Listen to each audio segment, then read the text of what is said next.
मित्रांनो, शाश्वत अकॅडमीच्या प्लॅटफॉर्मवर तुम्हा सर्वांचे स्वागत। मी उदय कदम।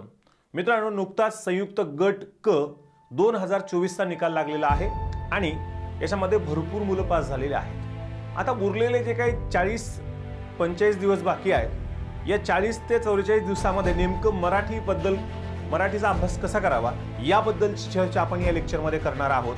आणि बरेच मुलं ज्यांना अपेक्षा नव्हती अशीही मुलं याच्यामध्ये पास झालेले आहेत, ज्यांचा ऑलरेडी अभ्यास झाला असेही मुलं आहेत आणि ज्यांनी 2-3 मेन्स दिल्या अशा 3 लोकांसाठी सुद्धा आपण आजच्या लेक्चरमध्ये सविस्तर चर्चा करणार आहोत। मित्रांनो, तर बघूयात नेमकं आपल्याला काय करायचं आहे।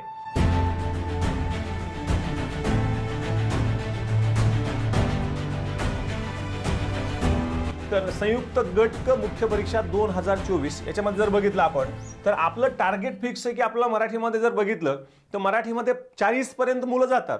40 ते 45 पर्यंतचा जो प्रवास आहे तो अत्यंत महत्त्वाचा आहे आणि याच्यामध्ये आपलं मेरिट ठरतं। या वर्षीच्या मुख्य परीक्षा गट ब मध्ये मुलांना खूप चांगले मार्क्स आलेले आहेत, लक्षात घ्या, बरोबर का। मग याच्यामध्ये ज्या मुलांचा स्कोर मराठीमध्ये 40 आला, इंग्रजीमध्ये 46 आला, असाही गोंधळ आहे। कारण की बऱ्याच वेळा काय होतं की मराठी आपल्या घरची भाषा आहे, आपल्याला सहज वाचलं तर होऊन जाईल असा एक आपला तो आविर्भाव असतो, अहंकार असतो। तो अहंकार आपला खोडून आपल्याला पद मिळवायचं आहे, यासाठी मराठीला इंग्रजीच्या बरोबरीनेच अभ्यास करायचा आहे, त्यामध्ये सुद्धा लक्ष घालायचं आहे। मग आजच्या लेक्चरमध्ये सविस्तर चर्चा आपण सविस्तर करणार आहोत। त्यातला पहिला जो मुद्दा आहे तो असणार आहे व्याकरण, दुसरा शब्दसंग्रह आणि तिसरा आहे उतारा, जो की दुर्लक्षित असतो। त्या घटकावर सुद्धा मी आज बोलणार आहे, त्याची तयारी पण कशी करावी हे पण मी तुम्हाला सांगणार आहे। मित्रांनो, हे लक्षात घ्या। ओके, आता याच्यामध्ये मराठी व्याकरणाची तयारी करत असताना नेमकं काय केलंय तुम्ही आतापर्यंत जे वाचलं असेल, मोराळुंबे सरांचं पुस्तक असेल, त्याबरोबर नोट्स असतील, आपल्या नोट्स सुद्धा आपल्या टेलिग्राम चॅनलवर उपलब्ध आहेत।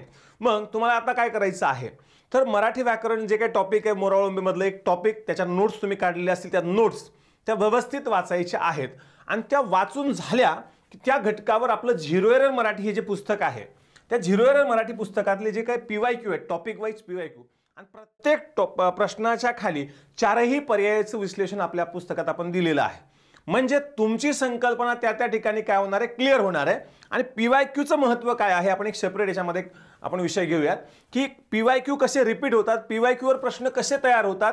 त्यामुळे पीवायक्यू अत्यंत महत्त्वाचं, या काळामध्ये तुमचे 2दा-3दा पीवायक्यू वाचून झाले पाहिजे, हे लक्षात घ्या। म्हणजे तुम्ही वाचलेली जी नोट्स आहे ती नोट्स वाचून घ्यायची आहे आणि त्याच्यानंतर मग काय करायचे, मराठी पीवायक्यू तुम्हाला सोडवायचे आणि त्याच्यानंतर या प्रत्येक आपल्या झिरो एरर मराठीच्या प्रत्येक घटकाच्या पाठीमागे त्याचा आपण सार दिलाय, त्या सारातून तुम्हाला काय करायचंय, रिव्हिजन करायचंय। लक्षात घ्या, काय करायचंय, रिव्हिजन करायचंय। आणि हे रिव्हिजन झालं की आपली शाश्वतची टेस्ट सिरीज चालू आहे। ती जी तुम्ही टेस्टला आपल्या सगळ्या 4ही बॅच फुल आहेत मित्रांनो, ऑनलाईन आहे। पण तुम्हाला जर शक्य नसेल तर तुम्ही ते झेरॉक्स काढू शकता आणि त्या झेरॉक्स काढून तुम्ही त्या टेस्ट सोडू शकता आणि त्या टेस्टमधून तुम्हाला स्वतःला काय करता येईल, स्वतःचं मूल्यमापन करता येईल आणि मग परत तुम्हाला रिव्हिजन आणि परत तसं करायचं आहे। म्हणजे हा जर फॉर्म्युला तुम्ही वापरला तर मराठी आपल्याकडे 40 दिवसामध्ये 2दा-3दा रिव्हिजन चांगलं होईल आणि परिपक्व होईल, हे लक्षात घ्या। ओके, आता याच्यामध्ये पीवायक्यूचं महत्त्व काय आहे मला तुम्हाला थोडक्यात सांगायचं आहे। पीवायक्यूचं महत्त्व नेमकं काय आहे बघा। आता राज्यसेवा मुख्य परीक्षा 2024 ला प्रश्न विचारला होता, देवनागरी लिपीतील उच्चार 2 पण चिन्ह मात्र एकच असणारं पर्याय कोणतं। आता याच्यामध्ये जर बघितलं तर हा असणार आहे। मी तुम्हाला थोडक्यात सांगतो प्रश्न डेव्हलप कसा झाला। संयुक्त गट ब 2023 ला ही परीक्षा पार पडली होती आणि या ठिकाणी विचारलं होतं की खालीलपैकी कोणते देवनागरी लिपीचे वैशिष्ट्य नाही। म्हणजे याच्यातलं नाही असं विचारलेलं आहे। गतियुक्त आणि व्यावहारिक लिपी आहे, वर्णमालेचं वैज्ञानिक वर्गीकरण आहे। आता दुहेरी नाहीये, मराठीमध्ये मुळामध्ये एकेरी लिपी चिन्हांचा समावेश आहे आणि ऱ्हस्व आणि दीर्घ मात्राची व्यवस्था आहे। म्हणजे फक्त सी याचं उत्तर आहे। पण याचा अभ्यास करत असताना जर बघितलं आपण, गतियुक्त आणि व्यावहारिक लिपी मराठीचा वापर हा, देवनागरी लिपीचा वापर हा सातत्याने सगळ्या भाषांमध्ये होतो, जवळपास सर्व भाषांमध्ये होतोय आणि ही तिचा व्यवहारात उपयोग आहे, त्यामुळे ती गतियुक्त आणि व्यावहारिक लिपी आहे। हिचं वर्गीकरण जर बघितलं, वर्णमालेचं वैज्ञानिक वर्गीकरण आहे, स्वर, स्वरादी, व्यंजन, अनुस्वार, स्वर, बरोबर का, ह्या सगळ्या गोष्टींचं विभाजन याच्यामध्ये केलं। याला नियम आहेत, व्याकरणदृष्ट्या नियम आहेत, त्यामुळे वैज्ञानिक वर्गीकरण या लिपीमध्ये आहे।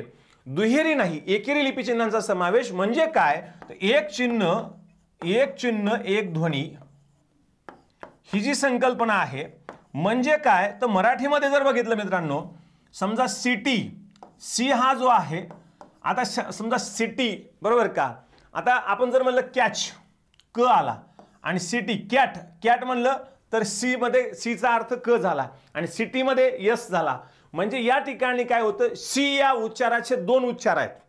सी हा जो उच्चार याचे दोन चिन्ह आहेत. पण मराठी तसं होत नाही. मराठीमध्ये एक ध्वनी एक चिन्ह आहे. पण त्याला अपवाद सांगितला की च छ ज झ, च छ ज झ यांचा उच्चार जर बघितला हा तालव्य उच्चार पण आहे आणि दंत तालव्य उच्चार पण आहे. बरोबर का? म्हणजे आपण म्हणलं जप नामस्मरण करणे, जप काळजी घे, असे दोन उच्चार आहेत. मग अशा दोन उच्चारामध्ये हे अपवाद होते एवढेच. आणि मग याच्यावर जर बघितला तर बघा तो प्रश्न तिकडे पण कसा रिपीट होतो राज्यसेवेला बघा. मग याचं उत्तर काय सांगितलं, इथं हे 3 असणार आहे. आता हाच प्रश्न गट क ला आला होता 2023 ला. आता या ठिकाणी बघा वर्णमालेचं वैज्ञानिक वर्गीकरण बी, एक ध्वनी एक लिपी चिन्ह, एक चिन्ह एक ध्वनी सेम, उच्चारण आणि लेखनासाठी एकरूपता, म्हणजे दोघेही उच्चारण जे उच्चारतो ध्वनी त्याच्यामध्ये जे काही चिन्ह आहे त्या दोघांमध्ये एकरूपता आहे. म्हणजे हे सर्वच काय असणारे देवनागरी लिपीचे वैशिष्ट्य आहेत. पर्याय सी, आपला पर्याय 2.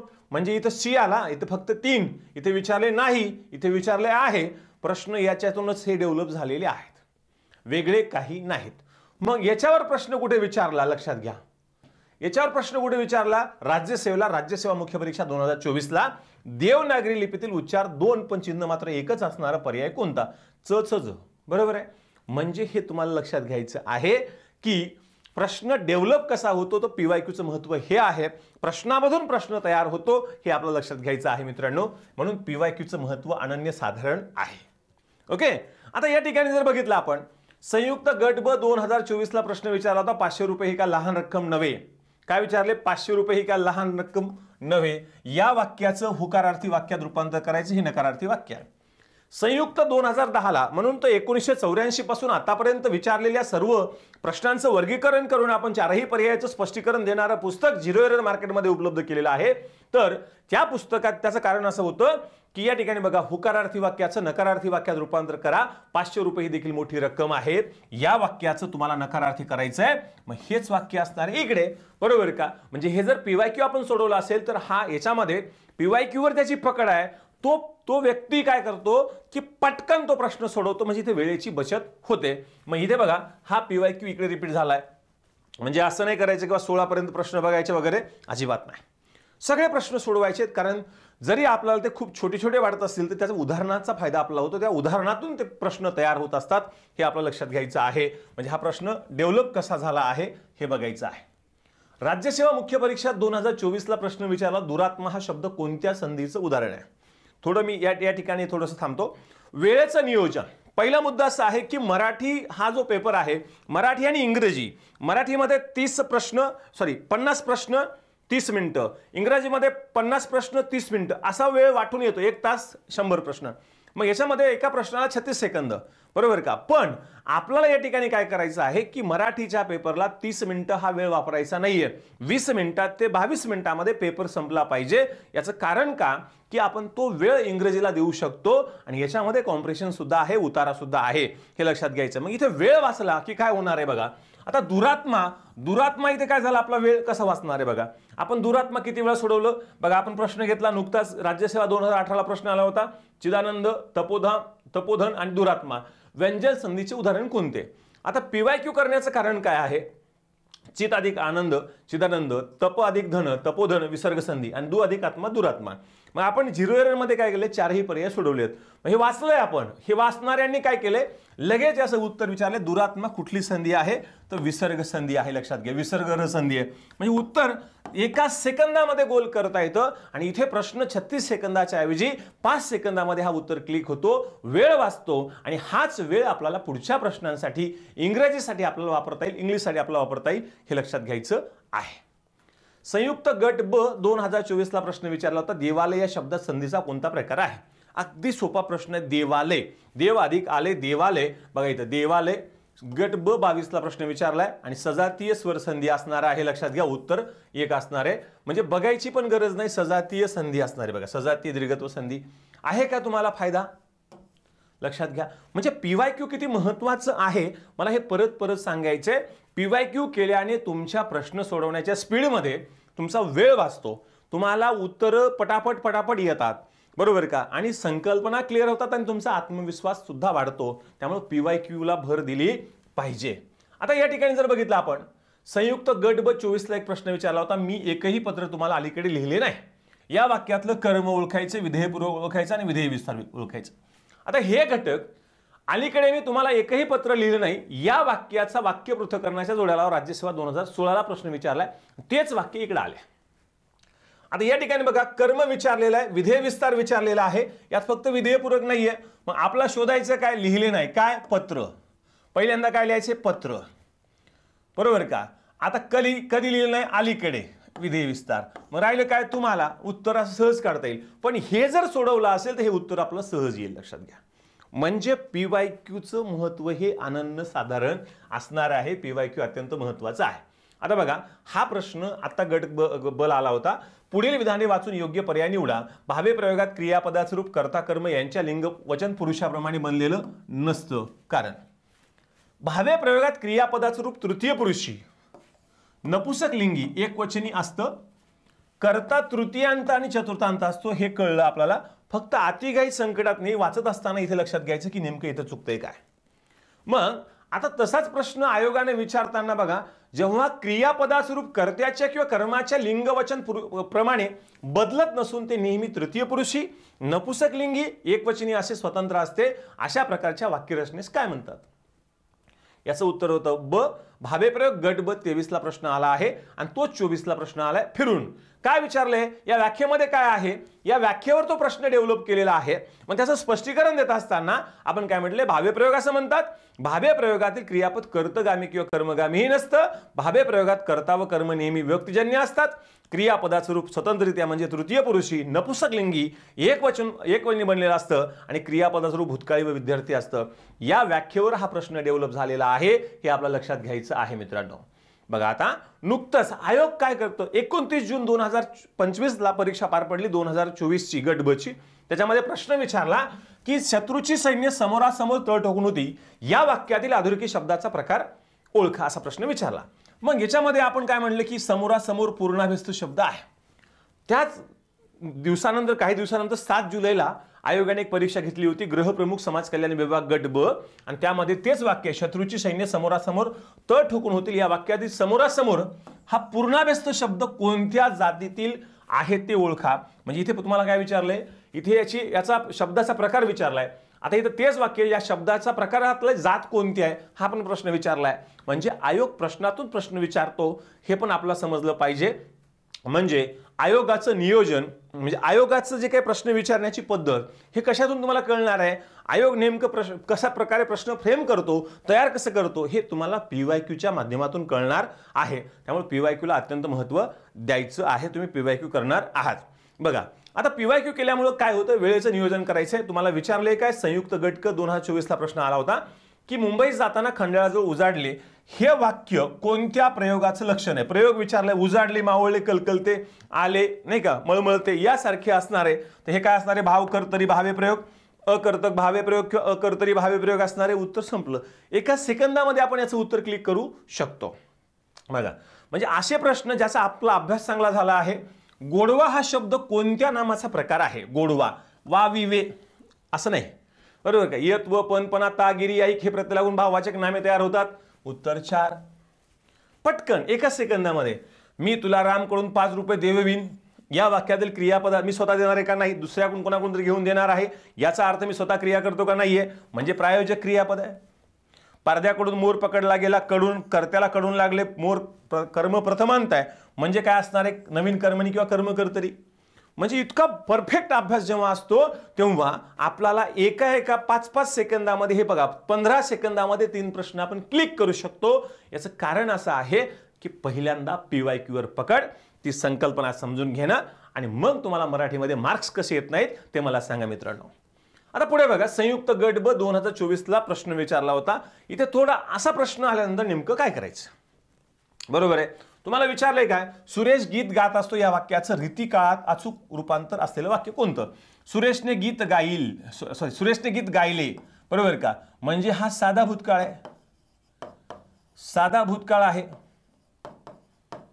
आता सुरेश गीत गात आहे, चालू वर्तमान काळ आहे, म्हणजे एवढं आपल्याला कळलं की हे दोन वाक्य नाही आहेत बाबा, ए आणि बी हे दोन नाही आहेत. मग ए कुठं आला पर्यायामध्ये, बी कुठं आला, इथं आला, इथं ए आला, म्हणजे हा पर्याय गेला, हा पर्याय गेला, उत्तर सी. बाकीचं बघा नका बघू, काय अडचण नाही, उत्तर बरोबर आलेलं आहे. ह्या दोन गोष्टी आपल्याला माहित आहेत. मग अशा वेळेस अशी गोष्ट करायची आहे, मग अशा प्रश्नांना वेळ जाऊ शकतो. त्यामुळे जे सोपे प्रश्न असतात, यासारखे जे प्रश्न असतात, याच्यामध्ये 5-5 सेकंदामध्ये सुटले पाहिजे. आणि आपल्या टेस्टचे जे मुलं आहेत ते जर बघितलं मित्रांनो, तर 20 मिनिटामध्ये मराठीचा पेपर कव्हर करतात. किती अवघड पेपर काढा, कारण अभ्यास झालेला आहे आणि पुण्यामध्ये टॉपर ठरतो. शाश्वत अकॅडमीचा मुलगा हा टॉपर असतो, हे लक्षात घ्यायचं आहे. यावर्षी मराठीमध्ये 47-48 मार्क्स असणारे मुलं आहेत आपल्याकडे, बरोबर का. मग त्यांनी काय केलंय ते वेगळं काय करतात तेही सांगतो मला. आता संयुक्त गट ब हा प्रश्न रिपीट झालेला आहे बघा. फक्त काय विचारले, रस्व स्वर जोड्या लावा विचारलाय बघा. रस्व स्वर स्वरांचा उच्चार करण्यास कमी वेळ. 3 नंबर इथं आलं, इथं आलं, हा पर्याय गेला, हा पर्याय गेला. संयुक्त स्वर नाही का, 2 स्वर एकत्र येऊन बनलेले स्वर, आलं उत्तर 2. बाकीचं बघायची पण गरज नाही. म्हणजे जोड्या लावा प्रश्न कसा सोडवायचा, एक तर उलट जायचं नाही तर सुरुवातीला जायचं, बस संपला विषय. एकदम सिंपल आहे, लक्षात घ्या. आता खालीलपैकी तद्भव शब्दांचा गट ओळखा, हा पण गट बला विचारला होता. तद्भव विचारले, तुम्हाला विचारले काय हे फार महत्वाचं आहे. म्हणजे कर्ण कान, चक्र चाक, अग्नी आग, पर्ण पान, म्हणजे हे शब्द तत्सम आहेत. आणि मग हे कुठले आहेत, तद्भव आहेत. संस्कृत मधून मराठीमध्ये येत असताना ज्यांचा बदल होतो त्यांना म्हणायचं तद्भव. जशाच तसे आले तत्सम, जे मूळचे आहेत ते जे तत्सम नाहीये, तद्भव नाहीये, परभाषी नाही, त्यांना देशी म्हणायचं. मग सेम गृह घर, पद पाय, ग्राम गाव, दुग्ध दूध, मग हे तद्भव. बी आणि डी कुठे गेलं, बी आणि डी सहज उत्तर काढता येऊ शकतं, लक्षात घ्या. आता बघा, आता प्रश्न आला खालीलपैकी विरुद्धार्थी अयोग्य शब्द जोडी. कोणता शब्द जोडी अयोग्य विचारलाय. दातृत्व, बऱ्याच जणांनी तू आले म्हणजे बरोबर आहे, दातृत्व म्हणजे देण्याची. कृपणता, कंजूस, खंक नाही का, इथं पाहिजे होतं, त्यामुळे हे चुकीचं आहे. दांभिक बरोबर आहे, प्रामाणिक बरोबर आहे, दांभिक म्हणजे खोटारडा, त्याच्याबरोबर प्रामाणिक. थिटा आखूड म्हणजे लांब, हे पण बरोबर आहे, हे पण बरोबर आहे. दमटच्या विरुद्धार्थी कोरडे पाहिजे होतं. वातावरण कसं आहे, दमट आहे, कोरडे आहे, म्हणजे या ठिकाणी काय हे चुकीचं आहे. अ आणि ड अयोग्य जोडी विचारलेली आहे.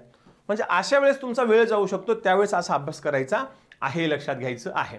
आता हाल अपेष्टा सहन करण्याचा गुण या शब्दसमूहासाठी पीवायक्यू कसे रिपीट होतात, हा सातत्यानं पीवायक्यू विचारलेला आहे, परत परत. तिथेक्षा तिथेक्षा हे शब्दसंग्रहातला भाग आहे. ओके, आता बघा, हे झालं व्याकरण. व्याकरणाच्या बाबतीत तुम्हाला मी थोडक्यात परत सांगितलेलं आहे की बाबा तुम्हाला पीवायक्यू तुमची तुम्ही जे वाचलेल्या नोट्स, काढलेल्या नोट्स असतील, जे काय तुमच्या क्लास नोट असतील ते, किंवा आपल्या टेलिग्रामवर आपली नोट्स आहे ती पण बघून घ्या. आणि झिरो एरर मराठी या प्रत्येक चॅप्टरच्या पाठीमागे आपण एक शॉर्ट नोट्स टाकलेली आहे. मागच्या गटवाला सगळे जर आपल्या झिरो एरर मधून 45 प्रश्न उतरायचे गेले तर 45 पैकी 35 प्रश्न जशाच तसे होते, हे लक्षात घ्यायचं आहे मित्रांनो. ओके, आणि आपल्या टेस्ट सिरीज मधून सुद्धा उदाहरणासहित काही प्रश्न उतरलेले आहेत, हे पण लक्षात घ्या. मग याच्यामध्ये जर बघितलं तर दुसरा टप्पा जो आहे तो मराठी शब्दसंग्रहाचा आहे. मराठी शब्दसंग्रहामध्ये 13, 14, 15 प्रश्न असतात आणि त्यामध्ये पैकीच्या पैकी बरोबर येऊ शकतात. पण यासाठी अगोदर आपण सर्वप्रथम काय केलं पाहिजे, तर पीवायक्यूवर आपली कमांड आणली पाहिजे. पीवायक्यू म्हणजे चारही पर्यायाचं विश्लेषण जर आपण व्यवस्थित केलं आणि हे करायचं, मग मोराळंबे करायचं. पहिल्यांदा पीवायक्यू, बस पीवायक्यू आणि मोराळंबे. आणि जो अतिरिक्त जो डेटा विचारला जातोय तो आपल्या टेलिग्रामवर मी तुम्हाला उपलब्ध करून देईल या 8 दिवसामध्ये. मग या ठिकाणी बघायचं की आपला पीवायक्यू, रिव्हिजन आणि टेस्ट. आणि आपल्या टेस्टमध्ये आपण जे काय टेस्ट घेतलेली आहे, फक्त एक शब्दसंग्रहाची टेस्ट घेतली 50 प्रश्न, ती पण सोडवा, त्याचाही तुम्हाला भरपूर फायदा होईल. आणि आपल्या झिरो एरर मराठीमध्ये 4ही पर्यायाचं उत्तर दिलंय. आणि बघा, आता तसं एक तुम्हाला सांगतो की नेमकं कसं आलेलं आहे. बघा, राज्यसेवेला एक प्रश्न विचारला होता, जमिनीची फूल चालवी जगाची चूल या म्हणीचे योग्य अर्थ ओळखा. आता हा प्रश्न कुठून डेव्हलप झालाय, तर डिपार्टमेंटल ASO 2017ला प्रश्न विचारला होता, मन ओळखा असा प्रश्न होता, लक्षात घ्या. मग तिने असा प्रश्न मी वर कट केलाय, जमिनीचे फूल चालवी जगाची चूल, जगाच्या कल्याण संतांच्या विभूती, चणे खावे लोखंडाचे तरी ब्रह्मपदी नाचे, जो श्रमी त्याला काय कमी. 4 म्हणी होत्या, 4 पर्याय होत्या. आणि या पर्यायातून हा प्रश्न विचारला. आणि आपण आपल्या जे काय पुस्तक आहे, आपलं झिरो एरर मराठी जे पुस्तक आहे, जमिनीच्या वरच्या थरात पिके पिकतात, फक्त सी बरोबर. चेक करा, हा सूर्य, हा जयत्रथ. तुम्हाला इतर तर कुठल्याही पुस्तकात मिळणार नाही. म्हणजे मी तुम्हाला सांगितलंय काय किंवा पीवायक्यूतून प्रश्न तयार होतो, मग मी काय वेगळे आणले का? तर मी एकच काम केलं की या चारही पर्यायाचं विश्लेषण दिलेलं आहे, ते आपल्या 0 एरर मध्ये आहे, बरोबर का? आणि मग त्यातून प्रश्न डेव्हलप कसा झाला हे तुम्हाला सांगितलंय. बघा आता पुढचा प्रश्न, म्हणजे तुम्हाला कसं आहे, हा सूर्य हा जे तर सांगितल्याशिवाय कळत नाही. बघा काय विचारले, चित्रपटातील नायकाप्रमाणे दिसण्यासाठी शरीराला न झेपणारा अतिव्यायाम केल्याने समीरला खूपच दुखापत झाली, या अर्थाची योग्य म्हण ओळखा, असं विचारलं. मग या ठिकाणी काय विचारले, आती तेथ माती. आता हाच प्रश्न बघा, लोभाजीरावाने जास्त जमीन प्राप्त करण्यासाठी खूप धावाधाव केली, पण अति लोभाने त्यांचा मृत्यू झाला, याला म्हणतात ना आती तिथं माती. प्रश्न बघा, गट ब 22ला विचारलेला प्रश्न गट ब कधी विचारलाय, 24ला विचारलाय. म्हणजे पीवायक्यू फक्त प्रसंग बदललाय. मग चारही पर्यायाचा आपण अर्थ आपल्या पुस्तकामध्ये आहे ना, बघा 1 2 3 4 चारही पर्यायाचा आहे. मग इथे तुम्हाला तोच फायदा झाला असता ना. त्यामुळे तुम्हाला पीवायक्यू सातत्यानं करायचं आहे, हे लक्षात घ्या मित्रांनो. ओके, चला पुढे. आता या ठिकाणी जर बघितलं आपण, वत्सलाबाई म्हणाल्या की आज माझा आषाढी एकादशीचा उपवास आहे, मी आज थंडा फराळ करणार आहे. बघा हाच प्रश्न कधी विचारला, राज्यसेवा मुख्य परीक्षेला विचारला होता, आणि हाच प्रश्न गट ब 22ला विचारला होता. थंडा फराळ या म्हणीचा समर्पक वापर असलेली वाक्यरचना कोणती? थंडा फराळ म्हणजे उपाशी राहणे, बरोबर का? थंडा फराळ म्हणजे उपाशी राहणे. इथं काय आलं याचा अर्थ, हे वाचलंय, इकडं आलंय उत्तर, सिंपल. म्हणजे पीवायक्यू कॉपी होतात पण वेगळ्या पद्धतीने होतात, स्ट्रक्चर त्याचं प्रश्नाचं बदललेलं असतं, हे लक्षात घ्यायचं आहे. सुदेशची टवाळी करणं रमेश कधी बंद करेल, या शब्दसमूहासाठी योग्य वाक्प्रचार विचारलाय तुम्हाला, संयुक्त गट ब 24ला विचारलाय. मग बघा पुढे कोणत्या वाक्प्रचारात चुकीचा वाक्यात उपयोग केला आहे तो ओळखा, असं विचारलंय. पण मी काय म्हणलं की नाक्यावरच्या पोरांनी माझ्या चांगलीच टोपी उडवली. टोपी उडवणे म्हणजे मजाक उडवणे. मग इथे काय करतो, सुरेशची टवाळी करणं रमेश त्याची कायम मजाक करत असतो, कधी बंद करणार आहे, टोपी उडवणे. आलं उत्तर सी. समजून घ्या, प्रश्न समजून घ्या. प्रश्न जोपर्यंत तुम्हाला समजणार नाही तोपर्यंत तो प्रश्न ट्रॅकल करता नाही, आणि ट्रॅकल करताना स्कोर कमी येणार, तुम्ही या स्पर्धेच्या बाहेर जाणार. त्यामुळं तुमची कमांड, पहिल्यांदा मी व्याकरणाच्या पुस्तकावर काम केलं का? नाहीये. मी अगोदर 0 एरर मराठी पीवायक्यूच्या प्रश्नावर काम केलं, त्याच्यामुळे आपला स्कोर येण्याचं कारण काय, आपल्या कित्येक मुलांनी कुठलाही क्लास न करता सुद्धा 0 एरर मराठी चांगलं केलं, मोराळंबे चांगलं केलं, 46-47 मार्क सुद्धा, आणि आपली टेस्ट केली आहे, हे लक्षात घ्या. म्हणजे बघा आता, जीव मुठीत धरणे या वाक्यप्रचाराच्या समानार्थी वाक्यप्रचाराचा अचूक पर्याय. आता असा प्रश्न आला, ते पीवायक्यू गेले. गर्भगळीत होणे म्हणजे घाबरून जाणे, अंगावर काटा उभा राहणे घाबरल्यानंतर, फेफे वळणे, बुबडी वळणे, हे चारही पर्याय येतात. एका वेगळ्या सोर्समधून टाकला आहे, याचं मी हे काही जास्त पानं नाही, 3-4 पानं आहेत, याची PDF मी तुम्हाला शेअर करतो, हे लक्षात घ्या. आता या ठिकाणी पण असा प्रश्न विचारला होता, वेगळे प्रश्न आहेत हे. पाणी पाजणे हा पीवायक्यू आपल्यामधून बरेचसे पर्याय आहेत बघा. पाणी पाजणे म्हणजे पराभव करणे, चुकीचं आहे. डोक्यावर मिऱ्या वाटणे म्हणजे डोक्यावर बसणे म्हणजे वरचढ होणे, हात मिळवणी करणे, संगनमत करणे हा चुकीचा आहे. आकाश पाताळ एक करणे, आकांड तांडव करणे हा चुकीचा आहे, म्हणजे अ आणि क चुकीचा असणार आहे, पर्याय 3, हे लक्षात घ्यायचं आहे. ओके, तर हे आहे शब्दसंग्रह. शब्दसंग्रहाच्या बाबतीमध्ये तुम्हाला काय करायचंय, पीवायक्यू झाले की मोराळंबे, ह्या 2 गोष्टी केल्या की व्यवस्थित तुमचं काम झालं. टेस्ट सिरीज आपली सोडवा. ओके, आता शेवटचा जो मुद्दा आहे तो आहे मराठी उतारा. आता मराठी उतारा पेक्षा जर बघितलं मित्रांनो, तो मराठी उतारा कोणीच करताना दिसत नाही. मग तुम्हाला काय करायचं आहे, तर तुम्हाला एक काम करायचं आहे की दररोज एक उतारा घ्यायचा आहे. एक उतारा घेतला, उतारा आणि प्रश्न कसं काय, अगोदर प्रश्न वाचू का उतारा वाचू हा प्रश्न आपल्या समोर उभा राहतो. पण अशा वेळेस आपण काय करायचं आहे की उतारा समजणं, आकलन का दिलंय तुम्हाला, उतारा का दिलाय, आकलन म्हणजे वाचनाच्या वेगाबरोबर तुमच्या आकलनाचा वेग पाहिजे. मी जरा वेगळं सांगेल की तुम्ही काय केलं पाहिजे की आता समजा एक उतारा आहे. आता हा एकूण शब्द याच्यामध्ये 309 होते. संयुक्त गट ब 2024ला प्रश्न विचारला होता. तुम्हाला प्रश्न विचारलाय काय, स्वातंत्र्यपूर्व काळात महाराष्ट्रात राष्ट्रवादी विचार प्रवाह किती होते. एक लाईन वाचायची या प्रश्नातली, दुसरी या प्रश्नातली, एकच लाईन वाचायची, उतारा वाचायच्या अगोदर एकच लाईन वाचायची फक्त. किती लाईन लक्षात ठेवायची आपल्याला, 5.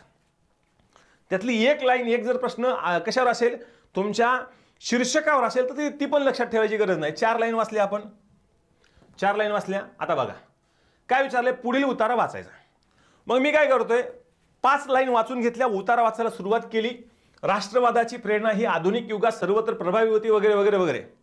मग पहिली लाईन काय आहे, काय विचारले तुम्हाला, स्वातंत्र्यपूर्व काळात महाराष्ट्रात राष्ट्रवादी विचार प्रवाह किती होते असं विचारलंय. मग इथे आपण वाचताना काय वाचलंय बघा. आता इथे मी प्रश्न दिलाय, चिपळूणकर टिळकांचा जहाल लढाऊ राष्ट्रवाद नंबर 1, समन्वयशील नेमस्त उदारमतवादावर आधारित रानडे गोखले यांचा प्रागतिक राष्ट्रवाद.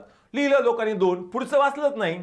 मग इथे काय म्हटले, पुढचं पण उतारा वाचताना नीट वाचला पाहिजे. उतारा वाचताना नीट वाचला पाहिजे, शांत डोकं ठेवून वाचला पाहिजे. मग हे बघा, तर इथे काय म्हटले, यांचा प्रागतिक राष्ट्रवाद ही आपल्या राष्ट्रवादाची महाराष्ट्रातील 2 भिन्न रूपे याच्याहून लिहिलं, सर्वांच्या परिचयाची आहेत. आगरकरांचा राष्ट्रवादी विचार संप्रदाय हा दोघांहून तत्वतः खासच निराळा होता. बरोबर का? याच्यावरनं कळतं की 3 उत्तर आहे. बरोबर आहे. म्हणजे तुम्हाला विचारलंय काय हे, मग इथे आपण ट्रेस दिला, हे वाचल्यामुळे इथे आपण ट्रेस दिला, हे समजून घेतलं व्यवस्थित आणि म्हणून उत्तर याचं 3 काढलं. लक्षात घ्या. वास्तवलक्षी विवेकनिष्ठ व्यक्तिवाद हे कोणत्या राष्ट्रविषयक विचाराचे प्राणतत्व आहे? आता बघा, इथे जर बघितलं त्याच्या खालची ओळ आहे की काय म्हणले, इथे बघा, वास्तवलक्षी विवेकनिष्ठ व्यक्तिवाद हे त्यांच्या राष्ट्रविषयक विचाराचे प्राणतत्व होत. जशाच तसं आहे, पण कोणाच्या? आगरकरांच्या. उत्तर बी बरोबर आहे. म्हणजे पहिली ओळ या प्रश्नाची वाचली आपण, तीच उतारा वाचताना इथं ट्रेस होणार, उत्तर आपलं बरोबर येणार. आगरकरांच्या समोर कोणता जागतिक आदर्श होता? असा प्रश्न या ठिकाणी जागतिक विचारलाय, शब्द फार महत्वाचा आहे. आगरकरांच्या राष्ट्रनिष्ठतेत अर्थातच संकुचित स्वार्थबुद्धीचा, तत्वशून्य मिथ्याभिमानाचा लवशेषही नव्हता. ग्लॅडस्टन, रिपन, ब्राइट, ब्रॅडला, हुम अशा उदारमतवादी मुत्सद्यांचे चिंतकाचे आदर्श यांच्या डोळ्यापुढे होते. म्हणजे काय आलं? उदारमतवाद आलं उत्तर. काय वेगळं आहे? काहीच वेगळं नाही. मग आगरकरांच्या विचाराचा मध्यबिंदू कोणता आहे असं विचारलंय. तर त्यांनी काय म्हटलंय, आगरकरांच्या विचाराचा मध्यबिंदू कोणता होता असा प्रश्न विचारलाय. मग इथे बघा उतार्यामध्ये काय विचारले. आता सगळ्या उतारा आगरकरांच्या बाबतीमध्ये असल्यामुळं आपण वाचतोय बघा, त्यांनी जाणीवपूर्वक स्वीकार केला, त्यामुळे साहजिकच माणूस हा त्यांच्या समग्र विचाराचा मध्यबिंदू. शब्द फक्त बदललाय. मध्यबिंदू काय असणार आहे? समग्र माणूस. म्हणजे साहजिकच माणूस म्हणजे केवळ माणूस. फक्त डी बरोबर आहे. वेगळं काय आहे याच्यामध्ये? बरोबर आहे. आता बघा, वरील उतारा वाचून आगरकरांना कोणती उपाधी देणं समर्पक ठरेल? तर या ठिकाणी मी असं सांगेल की हा उतारा जर वाचला तर आगरकर हे बुद्धिवादी आहेत.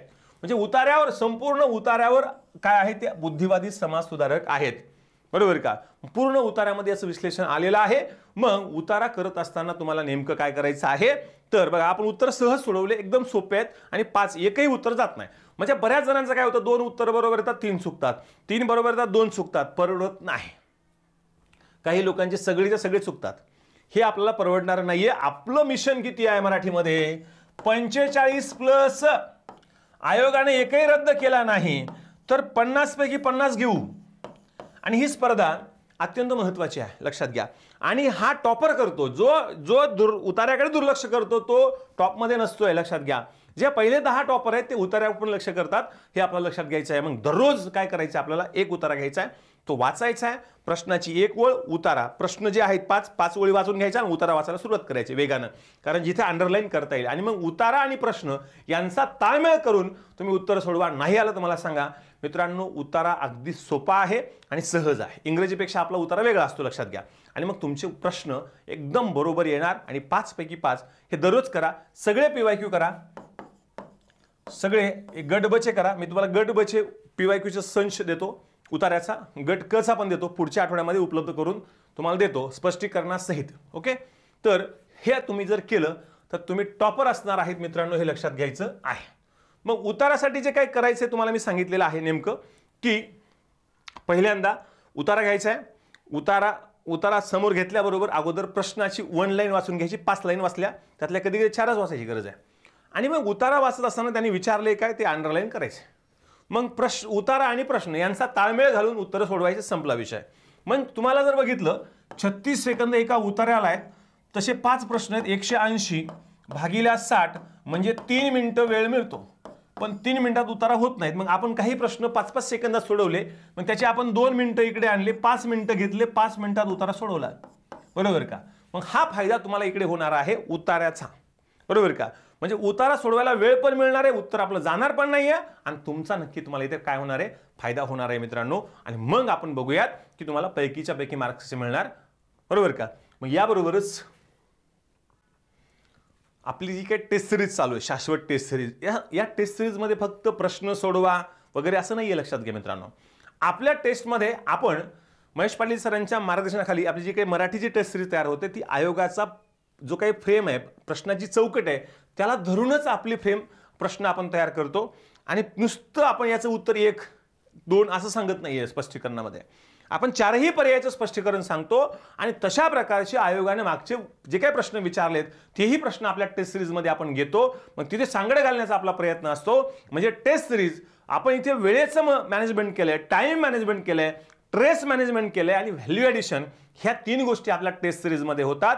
डिस्कशन होत असताना एकदम अगदी व्यवस्थित टू द पॉइंट हे डिस्कशन होतं. त्यामुळे ह्या टेस्ट सिरीज नंतर रिव्हिजनला सुद्धा तुम्हाला उपयोगी होतात आणि तुम्हाला नक्की फायदा होतो. त्यामुळे शाश्वत अकॅडमीची जी टेस्ट सिरीज चालू आहे, ही टेस्ट सिरीज तुम्हाला व्यवस्थित सोडवायची आहे. कुठेही तुम्हाला झेरॉक्सवर कुठल्याही उपलब्ध आहे, आपल्या ॲपवर ऑनलाईन उपलब्ध आहे. आपली ऑफलाईन बॅच तर फुल झाली आहे 4ही. आपण संभाजीनगरला आहोत, इस्लामपूरला आहोत, पण इथे सगळीकडे फुल आपण आहोत. पण तुम्हाला ज्यांना शक्य नाही आहे टेस्ट सिरीज लावणं त्यांनी झेरॉक्स करा आणि त्या सोडवा, वेळ लावून सोडवा मित्रांनो, तुम्हाला नक्कीच फायदा होणार आहे. असेच व्हिडिओ घेऊन आपण नंतरच्या काळामध्ये प्रश्नपत्रिका विश्लेषण सुद्धा घेऊयात. या ठिकाणी थांबूयात. धन्यवाद.